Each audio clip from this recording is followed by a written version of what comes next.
பழனிக்கு பாத யாத்திரை போனதை வந்து நம்ம சேனலில் நிறையா போட்டிருந்தேன். அந்த பதிவுகள், வீடியோ, ஃபோட்டோஸ் எல்லாம் போட்டிருந்தேன். அது வருஷம் வருஷம் போகிறோம். அது எல்லாத்தையும் தான் போட்டிருக்கோம். அதுக்கு வந்து ஒரு கமெண்ட் வந்திருந்தது. ஏழுமலை, நீங்கள் சாமி கும்பிட போவதை இப்படி விளம்பரம் செய்ய வேண்டுமா? என்னத்துக்கியா உனக்கு இந்த தேவையில்லாத விளம்பரம் அப்படின்னு சொல்லி கேட்டிருந்தார். ஆக்சுவலாக திருட்டு காரியம் பண்ணுறவன் தான் தெரியாமல் பண்ணுவான் சார். நல்ல காரியம் பண்ணுறவன் 4 பேர்த்துக்கு சொல்லி செய்வாங்க. ஒரு கல்யாணம் பண்ணுறாங்க அப்படின்னா அதுக்கு யார் வேணும்? பொண்ணு மாப்பிள்ளையும் தான் வேணும். அப்புறம் எதுக்கு ஊரையே பத்திரிக்கை அடித்து கூப்பிட்றோம்?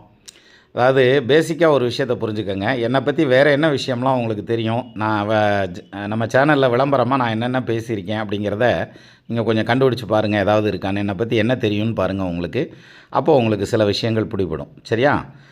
ஒரு கார் முன்னாடி நின்று ஃபோட்டோ எடுத்து போட்டால் கூட கண்டிப்பாக அது ஓசி காராக தான் இருக்கும், நம்ம கார் கிடையாது.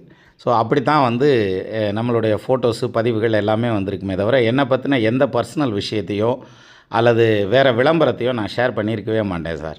ஏன் இதை பண்ணணும் அப்படின்னா, நான் துணைவியாரோட கிட்டத்தட்ட ஒரு 10 வருஷத்துக்கு மேலே பழனிக்கு நடந்து போயிட்டுருக்கோம். நம்ம மட்டும்தானே நடக்கிறோம். நம்ம யாம் பெற்ற இன்பம் பெருகை வையகம் அப்படின்னு சொல்லிட்டு 4 பேர்த்துக்கு சொல்லிட்டு நடப்போம் அப்படிங்கிறதுக்காக சொன்னது. வருஷம் ஒரு 50 பேர் வந்தாங்க. 2வது வருஷம் ஒரு 75 பேர் வந்தாங்க. 3வது வருஷம் 100 பேர்த்துக்கு மேலே வந்துட்டாங்க.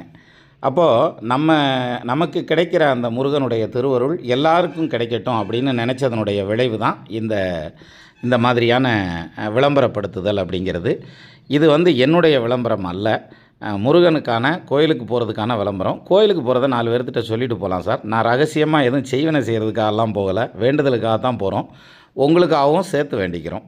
முடிஞ்சால் நீங்களும் கோயிலுக்கு போகிறப்ப யாரோ 2 பேரை கூப்பிட்டு போகிறதுக்கு ட்ரை பண்ணுங்கள். உங்களுக்கு அந்த புண்ணியம் கிடைக்கும். உங்களுடைய ஆலோசனைக்கு மிக்க நன்றி சார்.